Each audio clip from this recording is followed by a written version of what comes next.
From the archives of the Great Library of Arathes, Golden City of Elves, the wise scholars of Grey Sage present the unlikely and highly questionable accounts from those who were avowed witness.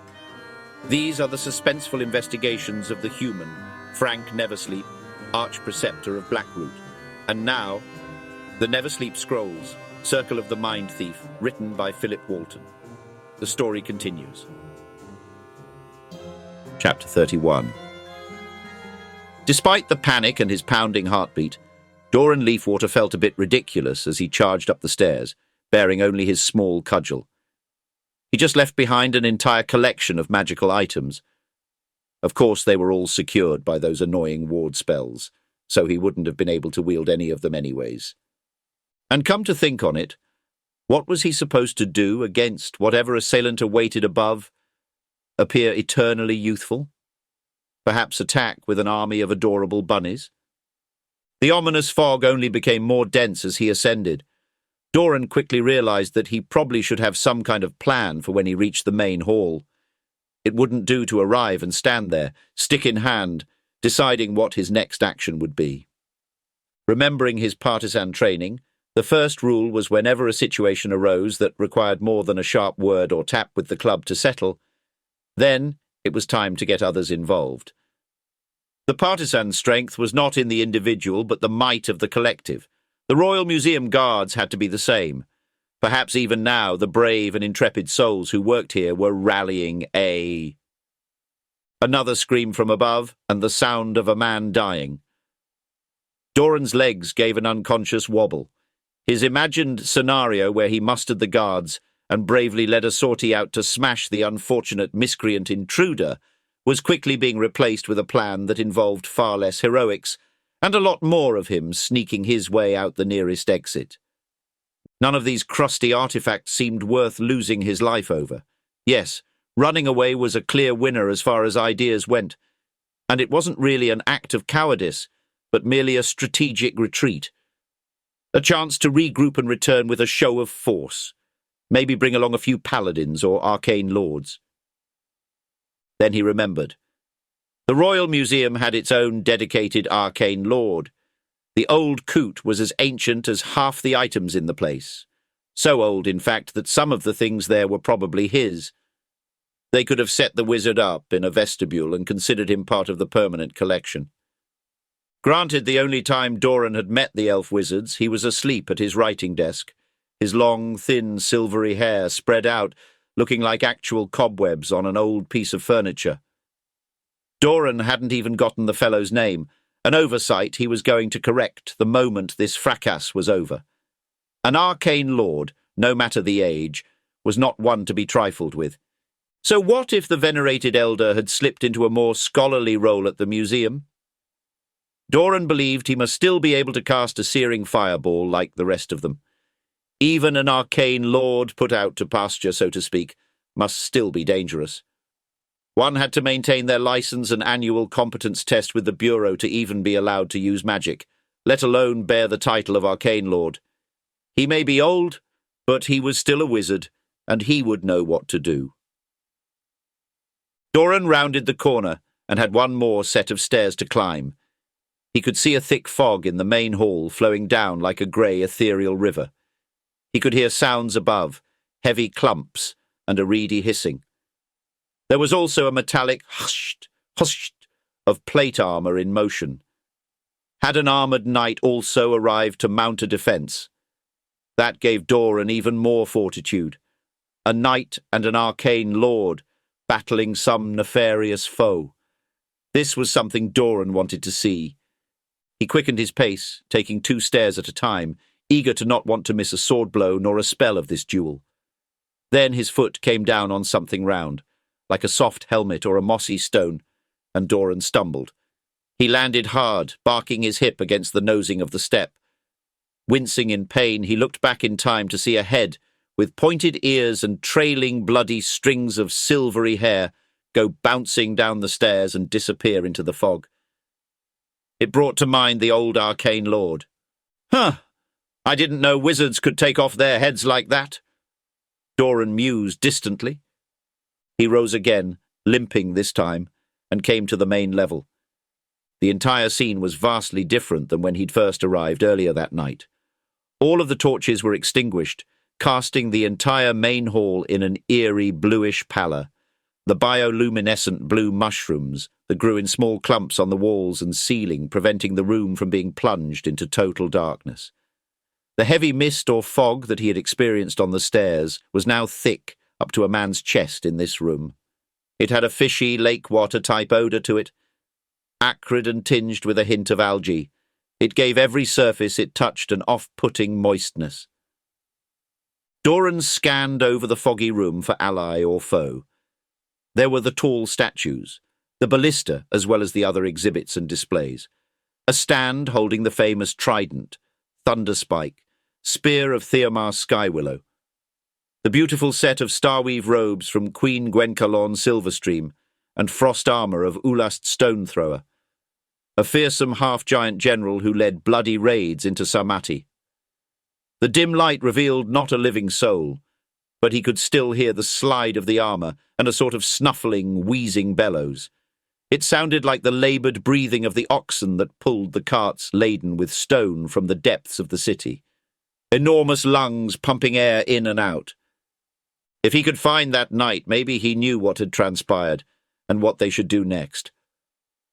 "Sir," Doran called. "Good Sir Knight, we need your help."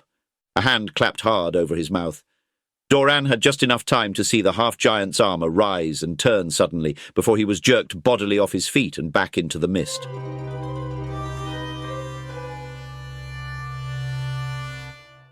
When he was finally convinced that the half-elf had calmed his thrashing and attempts to scream long enough to listen, Fraenk slowly peeled his hand away from Doran Leafwater's mouth.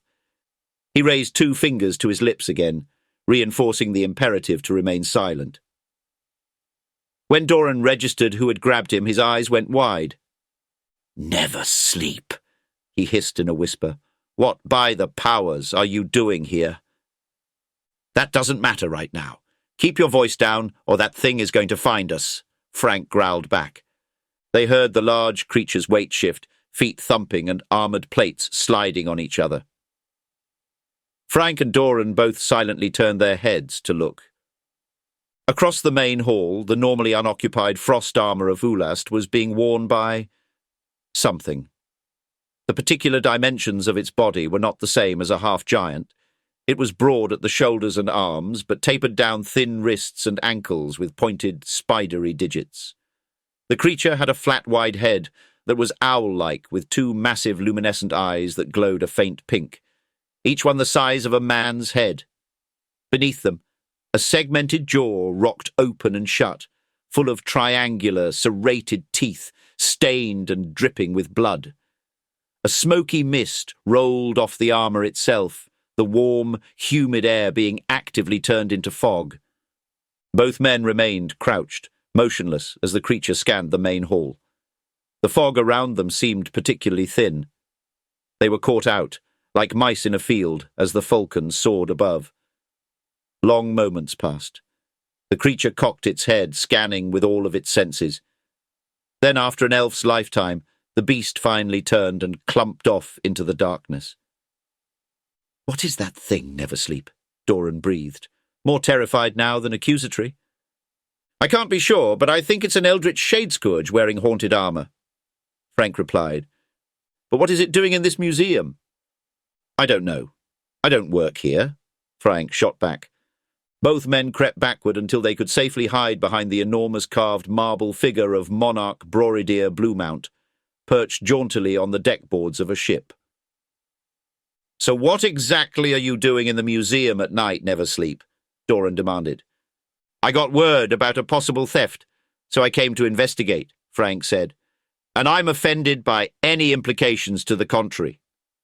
Just then, a dark female form melted from the fog beside Fraenk. She was dressed head to toe in her thieves' gear, complete with the mask that hid all but her eyes.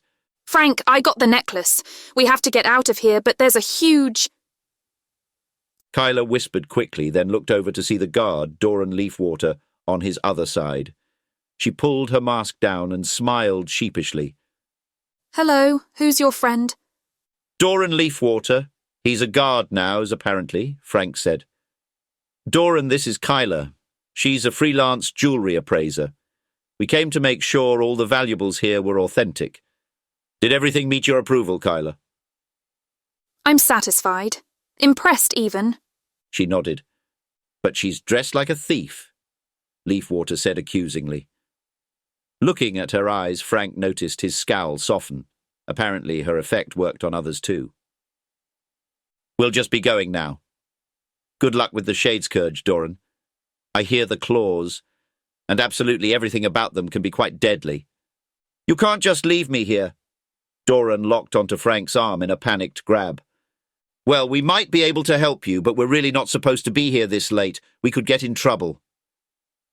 I won't say anything, please, Doran pleaded. Fraenk gave Kyla a look.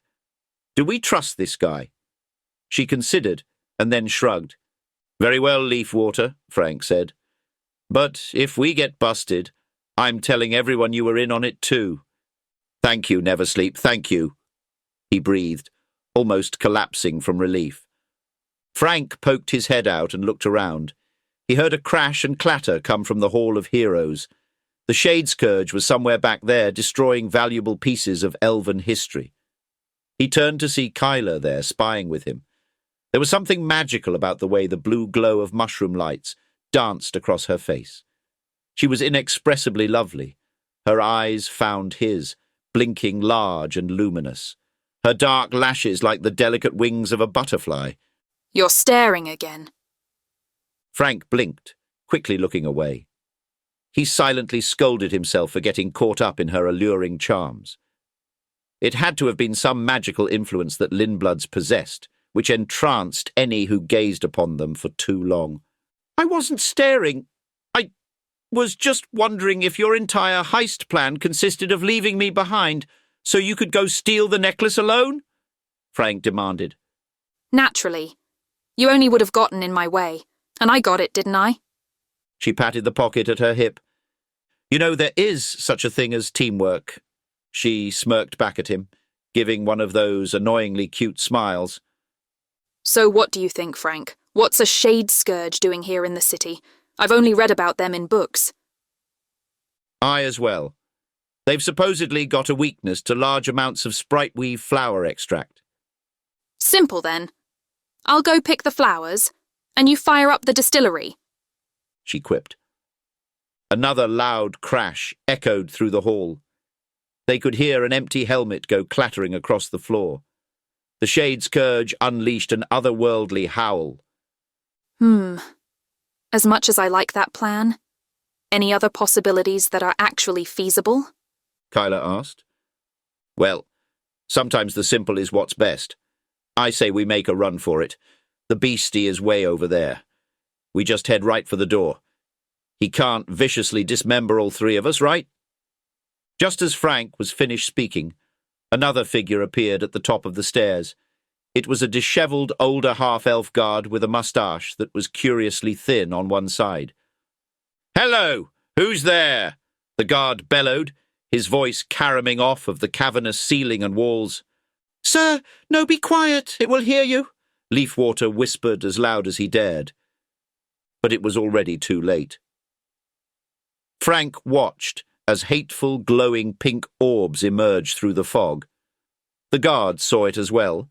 He stammered something high-pitched and incomprehensible, and then made a heroically tragic headlong dash for the main exit. The Shadescourge caught him in 3 easy bounds. The fog hid most of it, but there was screaming, and it didn't last for very long. Fraenk and Kyla looked at each other. What's our third option? She asked. For long minutes, the trio waited in silence, listening to the terrible creature feed. Frank's eyes continued to go back to the oversized crossbow-like elven ballista on display in the main hall. It was centuries old. It could just as easily break as actually fire a bolt. Perhaps the curators had even disabled its ability to launch an arrow at all. But if anything had the power to stop that unhallowed creature, it would be this weapon. Fraenk was fairly certain he could creep out to it without alerting the beast. There was a bronze-pointed wooden shaft that looked like a man-sized arrow already loaded in the trough. Unfortunately, the bowstring was in the forward slack position, meaning he would have to carefully and quietly ratchet back the drawer. Then it would be ready to fire. He'd still need to aim and pray that the ancient bolt could punch through magically enchanted armor.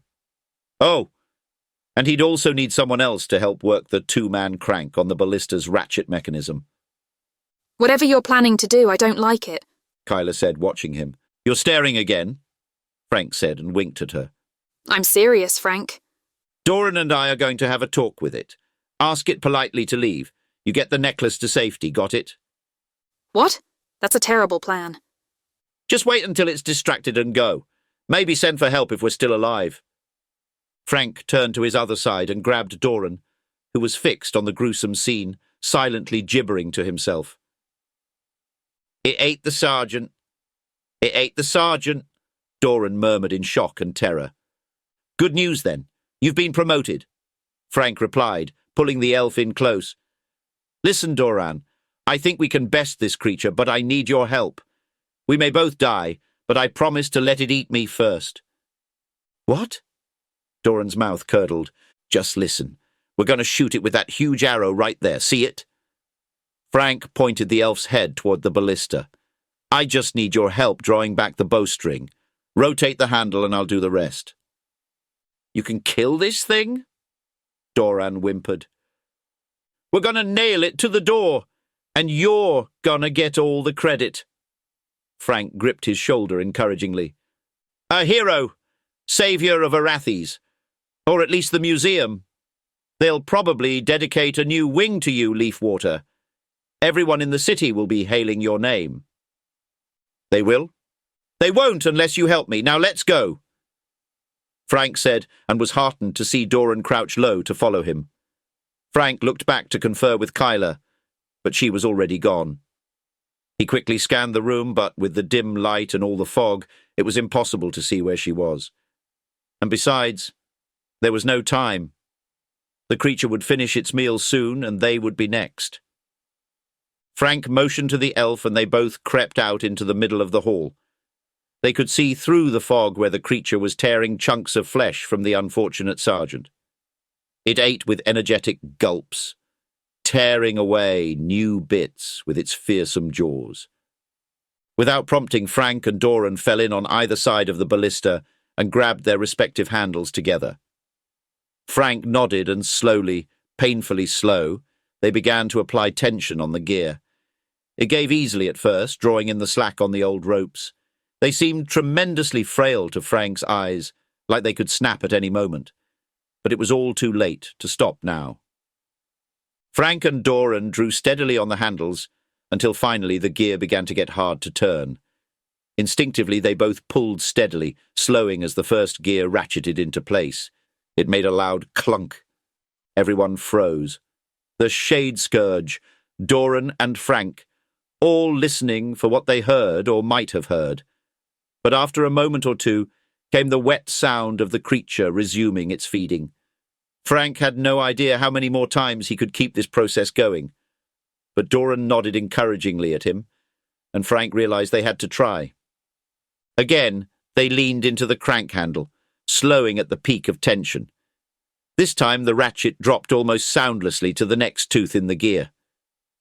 Maybe this could be done, Fraenk thought. Sweat was already beading his brow when they had gotten to the nearly last ratchet. One more and the string would be behind the bolt knock. They heard the beast move back from its meal and make a few assured barks. The creature was about to resume its hunt. Fraenk nodded urgently at Doran, and they pulled, not caring about stealth or noise. This was the moment. A loud click as the bowstring locked into place. Fraenk stepped behind the ballista and shouldered the machine to him as Doran crouched back into the fog. To Frank's surprise, it was precisely balanced and moved naturally under his control. There was true craftsmanship in the ancient elves' work, Fraenk noted. Squinting one eye, he could see a brass pin with a ring that rose up, a reticle for the presupposed impact point of the arrow. Fraenk shifted his weight, moving the machine until the sight fixed upon a spot between the beast's glowing eyes. He just then realized the Shade Scourge was looking directly at him. There was no time left. Fraenk grabbed the trigger and squeezed. Nothing. A firm tension remained on the trigger. Some preventative safeguard was keeping the machine from firing. Fraenk realized he needed to release it quickly, because the beast was now turning and coming towards him. He tried pulling harder. That clearly didn't work. If he had a moment to look, Fraenk was sure he could find the release. But the creature was now opening its drooling mouth and coming faster. Fraenk panicked as the beast charged. "By your right hand!" Doran shouted from somewhere in the fog. Both Fraenk and the creature reacted at the same moment. The creature, spying Doran standing defenseless in the mist and changing its target. Fraenk quickly slid his right hand up and felt a lever. He pushed until it made a satisfying clunk. Seeing that the creature was coming for him, Doran recoiled in terror. The Shade Scourge crouched and was just beginning to launch itself upward as Fraenk's hand pulled the trigger. The machine's drawer released the taut bowstring. The ballista jumped with a mighty fa-thwack. Thank you for listening. Tune in next week for another exciting episode. And remember, the learned scholars of Grace Age caution you that the veracity of these events remains unproven. Now go safe in the light of the powers, until our hands clasp again.